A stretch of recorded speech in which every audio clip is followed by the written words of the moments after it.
मराठा आरक्षणाच्या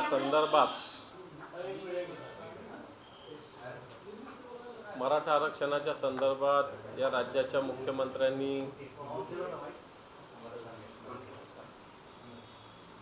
सायंकाळी 7:30 वाजता सर्व पक्षीय बैठकीचं आयोजन केलेलं आहे। आणि असं आयोजन केलेलं असताना या महाराष्ट्रातल्या अनेक छोट्या मोठ्या पक्षांना त्यांनी निमंत्रण दिलेलं आहे। ज्या पक्षाचा एक साधा नगरसेवक नाही अशा सुद्धा पक्षांना निमंत्रण दिलं नाही, त्याच्याविषयी ऑब्जेक्शन असायचं काही कारण नाही, सगळ्यांना बोलवलं पाहिजे। परंतु पाहायला गेलं तर शिवसेना पक्षाला अधिकृतरित्या कोणत्याही प्रकारे या बैठकीला बोलावलेलं नाही। विरोधी पक्षनेता म्हणून निश्चित मला निमंत्रण आहे, पण विरोधी पक्षनेता एक वैधानिक जबाबदारी आहे, वैधानिक अधिकार आहे। आणि या संदर्भात मी ऑब्जेक्शन या विभागाच्या सचिवांकडे नोंदवलेलं आहे। एकीकडं या पक्षावर टीका टिप्पणी करायची, नेतृत्वावर टीका टिप्पणी करायची आणि मग या पक्षाच्या नेतृत्वाला अशा बैठकींना निमंत्रित न करण्यात, याच्यातून सरकार काय साधू इच्छितं, राजकारण साधू इच्छितं की अन्य काय साधू इच्छितं। आपण मराठा आरक्षणाच्या संदर्भात निश्चित मराठा समाजाबरोबरच सर्व समाजांना, मग ओबीसी असतील, अन्य जे असतील, धनगर बांधवांचा मोठा इश्यू बाकी आहेच। आणि म्हणून या संदर्भात सुद्धा सरकारने निश्चित निर्णय घेतले पाहिजे। परंतु स्वतःच्या वर काही जबाबदारी आल्यानंतर ती जबाबदारी दुसरीकडे लोटण्याचा प्रकार सरकार करत असताना शिवसेनेला माननीय उद्धवजी ठाकरे साहेबांच्या नेतृत्वाखाली शिवसेना काम करते। तुम्ही म्हणाल विरोधी पक्ष नेत्याला बोलवलं, मी शिवसेनेचाच आहे, मग तोच न्याय सगळ्या पक्षांना लावायला पाहिजे होता। पण तो शिवसेनेला एक न्याय आणि बाकीच्या पक्षाला एक न्याय, अशा पद्धतीनं राज्य सरकारची आणि मुख्यमंत्र्यांची सुद्धा भूमिका दिसते। निश्चित मराठा समाजाचा आरक्षणाचा प्रश्न खूप दिवसांना, मला वाटतं 30-40 वर्षापासून प्रलंबित आहे। आणि या सगळ्या बैठका ज्या आज आयोजित केल्या याच्यात अनेक मंत्री दिसतात, महसूल मंत्री, उच्च शिक्षण, ग्रामविकास, उद्योग, सार्वजनिक बांधकाम, राज्य उत्पादन यांचा काय संबंध आहे मला माहिती नाही। परंतु असं असताना जी मराठा आरक्षणासाठी समिती नेमलेली आहे त्याच्यातले चंद्रकांत दादा पाटील याच्यात कुठंच नाही आहे। कारण ही समिती या सरकारनं मराठा आरक्षणासंदर्भात नेमलेली आहे। त्या समितीची यादी माझ्याकडे आहे, जे 4 ऑक्टोबर 2022 राज्य सरकारचं जे पत्र आहे, राजपत्र आहे, सर्क्युलर आहे, GR आहे, यातलं चंद्रकांत दादा पाटील या समितीचे अध्यक्ष आहे। परंतु आज जे निमंत्रण दिलेलं आहे त्याच्यात चंद्रकांत दादा पाटलांचं कुठंच नाव नाही आहे। मग बाकीच्याही मंत्र्यांचं नसेल, रवींद्र चव्हाण असतील, तानाजी सावंत असतील, यांनाही निमंत्रण नाही। परंतु बाकीच्या उद्योग विभागाच्या, महसूल विभागाच्या, उच्च तंत्र शिक्षण विभागाला मंत्री म्हणून बोलवलेलं आहे चंद्रकांत दादाला। परंतु या मराठा आरक्षण समितीचे ते अध्यक्ष आहेत। ही समिती सरकारनं नेमलेली आहे। मला वाटतं फक्त मंत्री म्हणून बोलवता की या समितीचा अध्यक्ष म्हणून बोलवता हा महत्त्वाचा विषय आहे।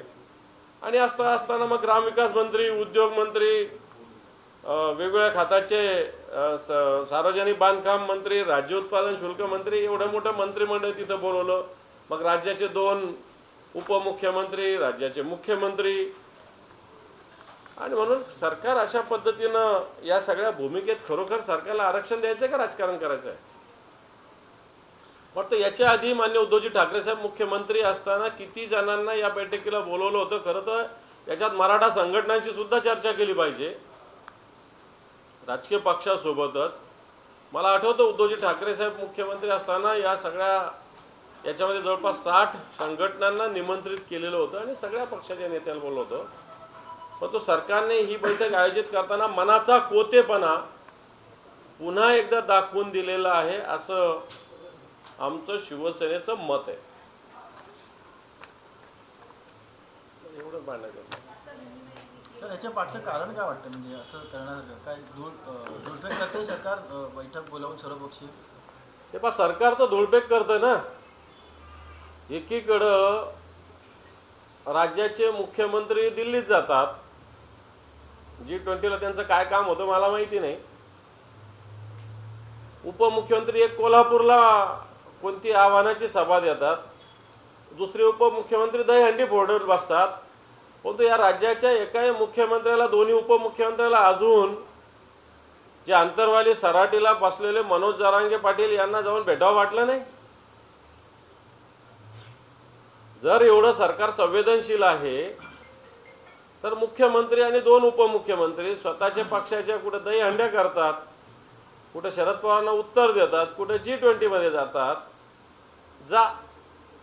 30 दहीहंड्या फोडायला जातात. परंतु मनोज जरांगे पाटील जे उपोषणाला बसलेले आहे, 1 तारखेला त्यांच्यावर लाठीमार झालेला त्या ठिकाणी, याच्यावर भेट द्यायला मुख्यमंत्री किंवा उपमुख्यमंत्र्यांना वेळ नाही. परंतु या सगळ्या कार्यक्रमाला त्यांना वेळ आहे. या बैठका आयोजित करत असताना सुद्धा त्याच्यात राजकारण ते करतात. आणि मग त्यांना किती या सगळ्या आरक्षण देण्याच्या संदर्भात त्यांची संवेदनशीलता आहे, मला असं वाटतं याच्याविषयी आमच्या मनात शंका आहे.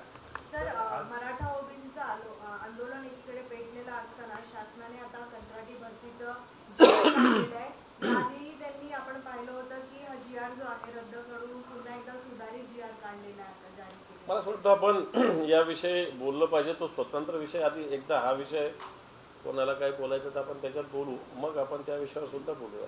औरंगाबादमध्ये जी एक बैठक लावली आहे मंत्रिमंडळाची आणि त्यासोबत त्या दिवशी अमित शहा यांची देखील सभा आहे. जवळपास कोट्यावधी रुपयांचा मंडळ जाण्यात करत आहे. 50-60 कोटी रुपयांचा पुरवठा होतो. एका बैठकीसाठी केवळ एका दिवसासाठी इतका खर्च केला जातो असा एक तुम्ही काल केलं होतं, काय म्हणतो? हे मराठा आरक्षणाचं कोणाला या संदर्भात काही आहे की कोणाला? मराठा आरक्षणाचा आपण पाहतो की उपमुख्यमंत्री देवेंद्र फडणवीसांच्या राजीनाम्यासाठी आदर्श मैदानामध्ये काही उपोषणकर्ते बसले, त्यांच्यावरती दोघांना सलाईन लावण्यात आली, म्हणजे तब्येतीचा भाग. या महाराष्ट्रामध्ये अनेक गावात अनेक तरुण उपोषणाला बसलेले आहेत. अनेक तरुण बसलेले आहेत. या संदर्भात सरकारचा मी आत्ताच बोललो की मुख्यमंत्री उपमुख्यमंत्री लाठीमारचा आदेश दिलेला आहे यांनी. 200-300 लोक तर यांनी जखमी केलेले आहेत. महिला आणि मुलावर सुद्धा यांनी लाठीमार केलेला आहे. परंतु इकडे ढुंकूनही पाहायला यांना वेळ नाही. उत्सवात वेळ, मोठे अभिमान सांगतात आम्ही 25 दहीहंड्या फोडल्या, 30 दहीहंड्या फोडल्या. अरे पण एक व्यक्ती उपोषण करते, त्यांच्याशी जाऊन बोललं तर पाहिजे. शासनाचे कोण प्रतिनिधी नेमलेले, शासनाने अधिकृत कोणी प्रतिनिधी नेमलेले तिथे चर्चेला? कोण जातं, काय जातं, त्याचा काय सरकारने काय अपॉइंटमेंट केलेली का? कुठंच नाही, कुठंच नाही. सरकारने सांगावं की अधिकृतरित्या या सरकारच्या एखाद्या मंत्र्यांनी चर्चा केली, बिलकुल केलेली नाही. सरकारचा अधिकृत सरकार म्हणून एखादा मंत्री भेटायला गेला तर बिलकुल गेलेला नाही. सरकार कोणाच्या हाताने पत्र पाठवतं, कोणाच्या हाताने पाकिट पाठवतं. वाटतं सरकारला या उपोषणाची तीव्रतेची जाणीव नाही. परंतु ग्रामीण भागात गावगाव या संदर्भात जनता अतिशय तडफेनं, जागरूकतेनं जागी झालेली आहे. आणि वाटतं सरकारला निश्चित याचे परिणाम भोगावे लागतात. आजच्या बैठकीत आपला पक्ष काय भूमिका मांडणार? म्हणजे राज्यपालांना पत्र दिलं ती भूमिका आहे की कुणबी दाखले सगळ्यांना मराठा समाजाला द्यावे अशी भूमिकाची मागणी केली जाते? मला असं वाटतं ही ओव्हरऑल मराठा आरक्षणासंदर्भात बैठक आहे. ही फक्त तेवढ्या विषयापुरती मर्यादित बैठक नाही. निश्चित संध्याकाळी आम्ही एकत्र बसून काँग्रेस आम्ही एकत्र बसणार आहोत, चर्चा करू आणि या बैठकीत काय भूमिका मांडायची ते आम्ही निश्चित माननीय उद्धवजी ठाकरे साहेब, माननीय अशोक चव्हाण साहेब या संदर्भात या समितीचे उद्धवजी ठाकरे साहेब मुख्यमंत्री असताना प्रमुख होते आणि या चर्चा सगळ्या करून निश्चित या बैठकीत भूमिका मांडू. परंतु मी हे आपल्याला सांगण्यासाठी बोलवलं की शिवसेना पक्षाला कोणत्याही प्रकारचं अधिकृत निमंत्रण पक्ष म्हणून दिलेलं नाही आणि शिवसेनेकडून अपेक्षा तर करायच्या, शिवसेनेला राजकारण करू नका म्हणायचं आणि शिवसेनेला अशा पद्धतीनं छोट्या छोट्या पक्षाला निमंत्रण दिलं परंतु शिवसेनेला पक्षाला निमंत्रण नाही दिलं. मला वाटतं हे सरकार मराठ्यांना आरक्षण देत असेल तर त्यांनी शुभेच्छा लवकर द्यावं, ओबीसींना सुद्धा न्याय द्यावा, अशाच प्रकारची भूमिका शिवसेनेची आहे. आज फडणवीस बोलताना म्हटलंय की ओबीसी आणि मराठी एकमेकांविरुद्ध उभे राहतील असं काही करणार नाही, ओबीसीच्या आरक्षणाला हात लागू देणार नाही. त्या दृष्टीने काही सरकार पावलं उचलतंय असं तुम्हाला वाटतं का? पहिला प्रश्न. आणि दुसरा प्रश्न, आज 25 लोकांना आमंत्रण आहे या बैठकीसाठी. तुम्ही म्हणताय छोट्या छोट्या पक्षांना आहे, नक्की कुठल्या पक्षांना आहे जे तुमच्या पक्षाला नाहीये आणि त्याचा अजेंडा तुमच्याकडे आलाय का की आज बैठकीत काय नक्की डिस्कस होणार? एकतर हा मुद्दा बरोबर आहे, मराठा समाजाला आरक्षण देताना ओबीसी समाजाच्या आरक्षणाला कोणताही धक्का लागता कामा नये आणि म्हणून याच्यात काही राज्यामध्ये 60-66% रिझर्वेशन दिलेलं आहे. सर्वोच्च न्यायालयाने या महाराष्ट्रातल्या 50% वर गेलेल्या आरक्षणाला स्थगिती दिलेली आहे. परंतु केंद्र सरकार हे भारतीय जनता पार्टीचं आहे आणि महाराष्ट्रातल्या सगळ्या राजकीय पक्षाचा अशा पद्धतीनं मराठा समाजाला आरक्षण देताना जर रिझर्वेशनची मर्यादा पुढे नेली तर त्याला पाठिंबा आहे आणि म्हणून अशा पद्धतीनं मराठा समाजाला आरक्षण देताना जे काही आरक्षण द्यायचं त्याच्यासाठी संसदेनं कायदा संमत केला पाहिजे. राज्य सरकारचे मुख्यमंत्री उपमुख्यमंत्री एवढं दिल्लीत त्यांची वट असेल तर त्यांनी ताबडतोब देशाच्या पंतप्रधानांना गृहमंत्र्यांना येणाऱ्या पार्लमेंटच्या अधिवेशनामध्ये मराठा आरक्षणासंदर्भात जी टक्केची मर्यादा आहे 50% वाढवून देण्यासाठी प्रयत्न केला पाहिजे. निश्चित ओबीसी समाजाच्या 1% काय 0.01 ला सुद्धा धक्का लागता कामा नये ही शिवसेनेची भूमिका आहे. तर ओबीसी समाजाचा जो मुद्दा उपस्थित झाला आहे, ओबीसी समाज उद्या संपूर्ण राज्यभरामध्ये बैठका लावून आंदोलन सुद्धा ठरवणार आहे की या आरक्षणाबाबत. वाटतं काही चुकीची भूमिका नाही आहे. मराठा समाजाची भूमिका बरोबर आहे, ओबीसी समाजाची भूमिका बरोबर आहे. कारण ओबीसी समाजाच्या कोणत्या आरक्षणाला धक्का लागलाच नाही पाहिजे ही भूमिका आमची आहेच. परंतु मराठा समाजाला जे आरक्षण आपण कबूल केलेलं आहे ते आरक्षण दिलं पाहिजे ही भूमिका शिवसेनेची आहे. सर, औरंगाबादच्या सभेविषयी थोडं सांगा. औरंगाबादमध्ये जी मंत्रिमंडळ बैठक घेतली जाते आणि अमित शहाची पार्टी होतं प्रचंड खर्च केला जातो. संभाजीनगरमध्ये अमित शहा जे देशाचे गृहमंत्री ते येत आहेत आणि जो हैदराबाद मुक्ती संग्राम मराठवाडा मुक्ती संग्राम आहे याला 75 वर्ष पूर्ण झाले म्हणून येत आहेत. खरं तर वारंवार सभागृहात असेल सभागृहाच्या बाहेर असेल मागच्या 75 वर्ष पूर्ण होत असताना या मराठवाड्याच्या विकासासाठी सरकारने प्रयत्न करणं अपेक्षित होतं. मग मराठवाड्यातला आरोग्याचा प्रश्न असेल, शिक्षणाचा प्रश्न असेल, उच्च शिक्षणमध्ये वेगवेगळ्या पद्धतीनं संस्थेचं आर्किटेक्चर सारखी संस्था असेल, IIT सारखी संस्था असेल, मराठवाड्यातल्या सगळ्या जिल्ह्याच्या ठिकाणी किमान वैद्यकीय शिक्षण महाविद्यालय निर्माण करण्याचा मुद्दा असेल, वेगवेगळे उद्योगधंदे असतील आणि याच्या दृष्टीनं मराठवाडा समृद्ध व्हावा खऱ्या अर्थानं 75वं वर्ष साजरं करत असताना ही भूमिका मराठवाड्यातील जनतेची होती. परंतु या सरकारने मराठवाड्याच्या या भूमिकेकडे पूर्णपणे दुर्लक्ष केलं. आता 17 सप्टेंबर 4 दिवसावर येऊन पोहोचलेला आहे. केंद्र सरकारने या भूमिकेकडे पूर्णपणे दुर्लक्ष केलं. मराठवाड्यातील जनतेच्या जखमेवर मीठ चोळलं आणि फक्त स्वतःचं मार्केटिंग, स्वतःचा गवगवा, शोबाजी करण्यासाठी अमित शहा हे संभाजीनगरात येत आहे. त्याच्यावर कोट्यवधी रुपये, 4 कोटीचा तर मंडप आहे आणि कोट्यवधी रुपये याच्यामध्ये खर्च केले जातात. मला असं वाटतं मराठवाड्यातील जनतेच्या विकासासाठी जर अशा पद्धतीनं निधी दिला असता आणि विकासासाठी काही कालबद्ध कार्यक्रम जाहीर केला असता तर मला असं वाटतं जनतेला आनंद झाला असता. परंतु निश्चित ज्या पद्धतीनं आताच कार्यक्रमाचं नियोजन सरकार करतं आहे हे मराठवाड्याच्या जनतेच्या हितासाठी नाही, बिलकुल नाही. मराठवाड्याच्या जनतेचा या विषयाला कोणत्याही प्रकारचा पाठिंबा नाही. आणि ही जी उधळपट्टी चालू आहे जनतेच्या पैशाची, हिचा सुद्धा आम्ही तीव्र निषेध करतो. सर, ज्या मराठवाड्याचा मुद्दा मागच्या अनेक दिवसांपासून बातम्यांमध्ये आणि सगळ्यांसमोर आहे, त्या मराठवाड्यातून अजून एक धक्कादायक बातमी आलेली आहे. ती म्हणजे मागच्या 8 महिन्यात 685 शेतकऱ्यांनी जे आत्महत्या केलेली आणि स्वतः जे कृषी मंत्री धनंजय मुंडे त्यांच्या जिल्ह्यातले 185 शेतकऱ्यांनी जे ते आत्महत्या केलेल्या दिवसाला 3 अशी सरासरी येत आहे. कसं बघता ते आकडे? ते पण या राज्याचं जे कृषी धोरण आहे ते सपशेल चुकलेलं आहे, चुकतंय. आजही शेतकऱ्यांना कोणत्याही प्रकारचे मदत सहकार्य नाही. पिकं सगळे हातची गेलेली आहेत. काही ठिकाणी दुबार पेरण्या कराव्या लागलेल्या आहेत. पाऊस आता 2-4 दिवसात आला तरी कित्येक गावाला टँकरनं पाणी आहे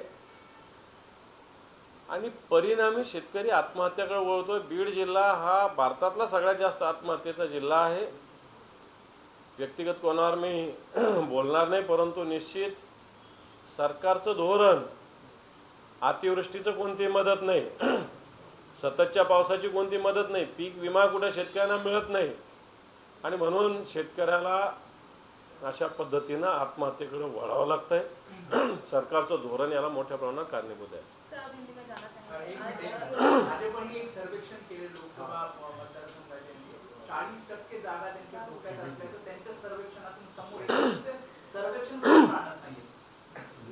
वाटतं 40% तुम्ही म्हणताय हे आम्ही मानणार नाही. येणाऱ्या काळात भारतीय जनता पार्टीविरुद्ध जनमत आहे. जनमत नसतं तर त्यांनी आमची इंडिया आघाडी झाली म्हणून इंडियाचं नाव भारत जे आहेच, पण तो म्हणायला सुरुवात केली नसते. अनेक गोष्टी त्यांनी सुरू केलेली आहे. मला वाटतं हा सर्व पक्ष एकत्र होऊन ज्या पद्धतीनं भारतीय जनता पार्टी विरुद्ध या हुकुमशाही विरुद्ध लढा देणार आहे आणि त्याच्यामुळं मला वाटतं आज भारतीय जनता पार्टी 40% नव्हे तर 40%च उरली तर उरेल अशा पद्धतीनं देशातली स्थिती आहे. महाराष्ट्रात तर भारतीय जनता पार्टी पूर्णपणे महाविकास आघाडी साफ केल्याशिवाय राहणार नाही. सर, मुंबईतील बॉम्बे स्टॉक एक्सचेंज आणि नॅशनल स्टॉक एक्सचेंज सुद्धा आता गुजरातला येण्याचा प्रयत्न आहे. त्यामुळे नाना पटोलेंनी देखील असंच म्हणतंय की मुंबईला तोडण्याचा मोदी सरकारचा षडयंत्र आहे. तुमची काय यावरती प्रतिक्रिया? बिलकुल. या मुंबईविषयी केंद्र सरकार ज्या पद्धतीनं नुसतं स्टॉक एक्सचेंज नव्हे तर अनेक हिऱ्याचं व्यापाराचं केंद्र, अनेक उद्योगधंद्याचे केंद्र हे गुजरातला अहमदाबादला ते आर्थिक राजधानी बनवू पाहत आहेत. मुंबई यांच्या डोळ्यात खुपते आणि म्हणून कित्येक उद्योग आपल्या इथले कुठे गेले? गुजरातला गेलेले. बाकीच्या राज्यात गेले? सगळे गुजरातला गेले.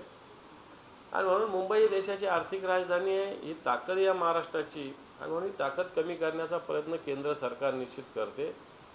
नीती आयोगाचं आत्ता जे काही डिक्लेरेशन झालं त्याच्यात मुंबईचं नियोजन नीती आयोग करणार आहे.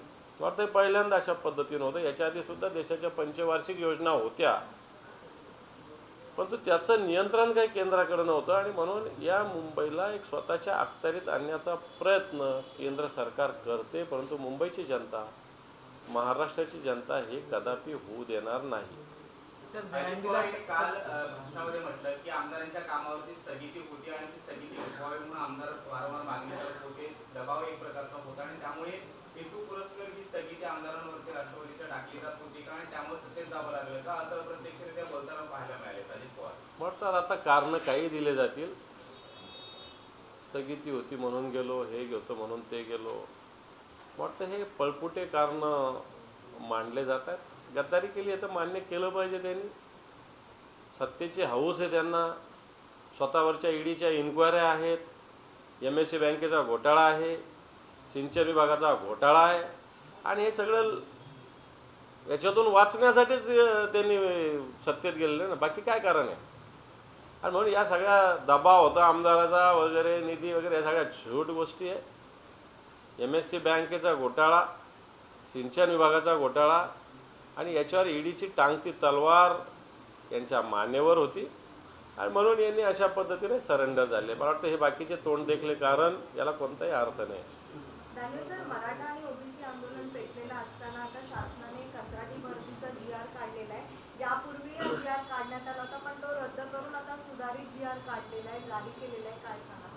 सुधारित GR नुसार या कंपन्यांचं उखळ पांढरं केलं जाणार आहे. या सगळ्या कंपन्या ज्या आहेत सरकारच्या मंत्र्यांच्या जवळच्या आहे. भारतीय जनता पार्टीचा प्रत्यक्ष सहभाग असलेल्या कार्यकर्त्यांच्या आहेत आणि एक प्रकारे सरकारचा जनतेचा पैसा अशा एजन्सीच्या खात्यात त्यांच्याकडे सोपवण्याचा हा प्रकार होतोय. 9च्या 9 ज्या संस्था जर बघितल्या याचं रिलेशन कुठे बघितलं तर यांची नाळ शेवटी भारतीय जनता पार्टीशीच जुडते. सगळ्या कंपन्या याच्यातल्या अनेक कंपन्या नुसत्या एवढंच काम करत नाही तर सिंचनामध्ये काम करतात, कामगार विभागात काम करतात, शालेय शिक्षण विभागात काम करतात. अशा प्रकारच्या या एजन्स्या आहेत आणि मला असं वाटतं जनतेच्या पैशाची लूट सरकार अशा पद्धतीनं करतं. एकीकडे बेरोजगारी वाढली, बेरोजगारांना रोजगार देण्याची घोषणा करायची आणि एकीकडे खाजगीकरणाचा अशा पद्धतीनं घाट घालायचा आहे. आणि म्हणून जे सरकार आताचं आहे हे महाराष्ट्राला लूटण्याचं काम अशा संस्थेच्या मार्फत करत आहे. सर, दहीहंडीला साहसी खेळाचा दर्जा दिला, पण या दहीहंडीच्या उत्सवात एक जण जो आहे त्याचा मज्जा रोजूस गेलेला आहे. सूरज कदम असं 25 वर्षाच्या तरुणाचं नाव आहे. आई वडीलही कोविड काळात गेलेले आहे. अद्यापही मदत जी आहे शासनाची ती पोचलेली नाही. या संदर्भात तुम्ही काही पुढे कुठं त्याला दर्जा दिलेला आहे? दर्जा अजून दिलेलाच नाही. फक्त घोषणा झाली मागच्या वर्षी. हे सरकार फक्त घोषणा करतं, कोणते केलेलं नाही आहे. साहसी खेळाचा दर्जा अजून मिळालेला नाही. या खेळाला मिळालेला नाही. घोषणा केली मागच्या वर्षी. सर, गोविंदा तो पडलेला आहे आता. मदत मिळाली पाहिजे. 10 लाख सरकारने मदत दिली पाहिजे. मला वाटतं जर सरकारने दिली असेल तर आम्ही त्याच्यासाठी प्रयत्न करू. आता हा हिंदी एक मिळाला इथे हिंदी घेऊ दे.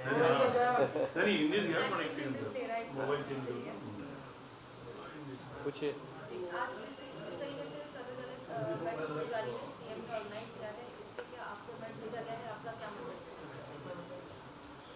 महाराष्ट्र के सीएम साहब ने आज मराठा आरक्षण के बारे में सर्वदलीय मीटिंग बुलाई है. सर्वदलीय मीटिंग बुलाते वक्त उन्होंने हर पार्टी के अध्यक्ष या प्रमुख नेताओं को बुलाया है, निमंत्रण दिया है. लेकिन शिवसेना से ऐसे कोई नेताओं को उन्होंने शिवसेना पार्टी के जो उद्धव जी ठाकरे साहब के नेतृत्व में काम करते किसी को निमंत्रण नहीं दिया है. लीडर ऑफ अपोजिशन नाते होने से मुझे तो निमंत्रण मिला है, वो तो मुझे वैधानिक मेरा अधिकार है, मैं शिवसेना का हूँ. लेकिन शिवसेना पार्टी के चीफ को भी बुलाना चाहिए था या कोई प्रतिनिधि ऐसा कोई. लेकिन इसमें ये सरकार राजकारण करना चाह रही है. ये सरकार शिवसेना के तरफ आरोप करने जा रही है और वो शिवसेना को ही बुलाते. शिवसेना तो बोलेगी ना, आज तो हम जाके बोलेंगे. तो जो उद्धव जी ठाकरे साहब ने भी मीटिंग बुलाई तो 60-60 लोग आते थे. मराठा संगठन के भी लोग आते थे, हर पार्टी के लोग आते थे. लेकिन ये सरकार इसमें राजकारण करना चाहती है. इनको मराठा आरक्षण का जो प्रश्न है, जो मुद्दा है, उसके बारे में कोई काम नहीं करना है. इस मुद्दे को सरकार राजकारण करना चाहती है. हम तो समझते हैं मराठा आरक्षण तो देना चाहिए. उसी प्रकार जो ओबीसी का आरक्षण है इसमें भी कोई कमी यहाँ नहीं आनी चाहिए. ओबीसी आरक्षण कायम रह के मराठा आरक्षण आने के लिए पार्लियामेंट में, संसद में सुधार विधेयक लाने की ज़रूरत है. सरकार भारतीय जनता पार्टी की और ऐसा कहते हैं कि इनका दिल्ली में सुना जाता है, तो उन्होंने उसके बारे में प्रयास करने की ज़रूरत है, ऐसा हम समझते हैं. लेकिन सरकार जो महाराष्ट्र की इसमें राजकारण कर रही है. उनको ये प्रश्न छुड़ाने के बजाय बढ़ाना ऐसा लग रहा है, ऐसा हमको समझ में आता है. सुप्रीम कोर्ट में जब 15 महीने हुए, सुप्रीम कोर्ट से जब तक रिजल्ट ये खारिज हुआ था, उसके बारे में सरकार ने क्या किया. इसकी कमेटी है चंद्रकांत दादा के नेतृत्व में. एक मीटिंग ने एक कमेटी ने क्या क्या प्रोग्रेस किया है.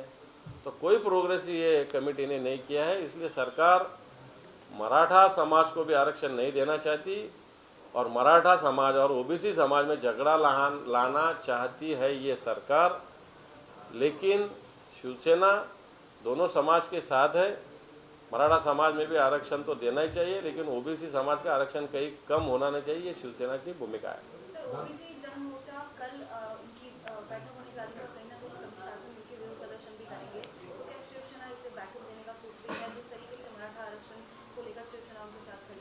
देखो, आरक्षण अधिकार है, मराठा समाज का भी अधिकार है, ओबीसी का भी अधिकार है। अभी ओबीसी समाज को आरक्षण दिया जाता है। मराठा समाज को जब अभी मराठा समाज का आरक्षण क्यों रोका है कि 50% का जो है उसकी मर्यादा बढ़ाना चाहिए, ये इशू से रुकी है। तो ओबीसी का जो आरक्षण है वो कायम रख के मराठा समाज को जो आरक्षण बढ़ रहा है उसके लिए पार्लियामेंट में घटना दुरुस्ती होना चाहिए। ये शिवसेना की मांग है। जो अपनी राज्य घटना है उसमें दुरुस्ती होने की ज़रूरत है और सरकार के पास मेजोरिटी है, उन्होंने करना चाहिए। हम उसको सपोर्ट करेंगे, लेकिन सरकार की नीयत ठीक नहीं है। सर, जालना में जब लाठीचार्ज की घटना हुई उस दौरान उद्धव ठाकरे जी भी वहां गए थे, तो उसके बाद क्या कोई मदद का विचार किया गया है शिवसेना की तरफ से? क्योंकि जो मराठा आरक्षण के जो कार्यकर्ता हैं उनका ये मानना है कि ये कहीं ना कहीं पॉलिटिक्स का जो है एक काम होता है, हालांकि उन्हें पर्सनली कोई मदद नहीं मिली है। तो क्या ऐसा कोई काम आप लोग सोच रहे हैं करने का? नहीं, इसके बारे में तो शिवसेना की मांग रही है कि जो वहाँ के जो लोगों पे पुलिस ने केस दर्ज किए, 307 जैसे कलम लगाए, 353 लगाए, ये सब कलम खारिज करना चाहिए। इन पे जो क्राइम रजिस्टर हुआ है वो कैंसिल होना चाहिए, ये भूमिका है। अगर कोई लोगों को मदद की ज़रूरत होगी तो शिवसेना ज़रूर करेगी। सर, बीजेपी की ओर से जो है वो लोकसभा सीटों को लेकर एक सर्वे किया गया है, उसमें काफी कुछ बड़े आप क्या कैसे देखते हैं सर्वे को लेकर? बीजेपी का सेंट्रल लेवल पे भी सर्वे की बात हमने पीछे सुनी थी, अभी भी सर्वे की बात सुनी। ये सब सर्वे में बीजेपी पीछे चल रही है, बहुत पीछे चल रही है। और उनका खुद का सर्वे फैक्ट तो उससे भी आगे है। इसलिए बीजेपी, ये महाराष्ट्र में बीजेपी का नामो निशान खत्म होना ये नज़दीक समय आ गया है। सर, एक आखिरी सवाल, जैसे कि आपको आज बुलाया गया है बैठक में, तो क्या आप शिवसेना यूनिटी की तरफ से कुछ बात रखेंगे जिस तरीके से उन्हें बुलाया गया है? नहीं, अभी तो उन्होंने जिस प्रकार मुझे अकेले को बुलाया शिवसेना पार्टी से, तो उन्होंने सब पार्टी लीडरशिप को बुलाना चाहिए था। अभी हम इसमें सब मिलकर शाम के टाइम चर्चा करने वाले हैं कि क्या करना है, क्या नहीं करना है। शाम को हम सब एक जगह मिलने वाले हैं, बाद में हम निर्णय लेंगे। लगता नहीं कि एक उद्धव साहब का एक महाराष्ट्र इतने बड़े नेता है, पार्टी उनकी इतनी बड़ी, इतना बड़ा अपमान है, जानबूझ के किया जा रहा है? नहीं, इसलिए तो डर है, ये अपमान नहीं, ये तो डर है उद्धवजी ठाकरे साहब का और शिवसेना का, इसलिए डर अच्छा है। आज थाने में पूरा थाने बंद किया गया है, जगह जगह पर चप्पे चप्पे पर पुलिस तैनात है। सकल मराठा समाज के कई लोगों को गिरफ्तार किया गया है। समर्थन दे रही मन से एनसीपी आपकी कार्यकर्ता को अरेस्ट किया गया है, हालांकि फिर भी वहाँ छोड़ दिया गया। तो किस तरह से देखते हैं? नहीं, ये अभी महाराष्ट्र के मुख्यमंत्री का इलाका है। महाराष्ट्र के सीएम साहब ने देखना चाहिए कि उनका ठाणे भी किस प्रकार भूमिका रखता है। अगर इसमें आप जल्दी आगे नहीं गए तो आपको भी इसके परिणाम भुगतने पड़ेंगे। संभाजीनगर में अमित शाह आ रहे हैं, जिसके लिए काफी पैसे खर्च करा रहे हैं। मराठवाड़ा रीजन में सूखे की स्थिति है। हिंगोली छोड़ के सभी जिले में पानी के लिए टैंकर तक चालू है। किसानों की स्थिति बहुत बुरी हो गई है। ऐसे में बड़ा खर्चा करके, डामाडोल करके अमित शाह जो देश के गृह मंत्री है वो संभाजीनगर में आ रहे हैं। उनके प्रोग्राम पे करोड़ों रुपए खर्चा करने जा रहे हैं। मंडप पे 4 करोड़ से लेकर तो 9 करोड़ रुपए खर्चा किए जा रहे हैं। और इस प्रकार सही बोल तो जो प्रोग्राम हो रहा है हैदराबाद मुक्ति संग्राम, मराठवाड़ा मुक्ति संग्राम का, सही बोल तो मराठवाड़ा की जनता डेवलपमेंट चाहती है। मराठवाड़ा की जनता हर जिले में मेडिकल कॉलेज चाहती है। मराठवाड़ा की जनता मराठवाड़ा में इंडस्ट्री चाहती है। मराठवाड़ा की जनता अच्छे हॉस्पिटल चाहती है। मराठवाड़ा की जनता अच्छे स्कूल चाहती है। लेकिन ये छोड़ के सिर्फ खुद का कार्यक्रम, गांव में लाइटिंग करना, गांव में फुगे फोड़ना, ऐसी शोबाजी के प्रोग्राम ये सरकार कर रही है। और जनता का पैसा, ये कि इनके खीसे में का पैसा नहीं जा रहा है, जनता का पैसा है। इस प्रकार खर्चा करना ये बहुत गलत बात, गलत काम प्रशासन और भारतीय जनता पार्टी कर रही है। मराठवाड़ा की जनता का इसके बारे में बड़ा रोष है। देश विदेशातील प्रत्येक घडामोडींचे लाईव्ह अपडेट मिळवण्यासाठी आता साम टीव्हीच्या सर्व सोशल मीडिया प्लॅटफॉर्मला लाईक, फॉलो आणि सबस्क्राईब करा. तसंच सर्व नोटिफिकेशनसाठी बेल आयकॉन प्रेस करायला विसरू नका.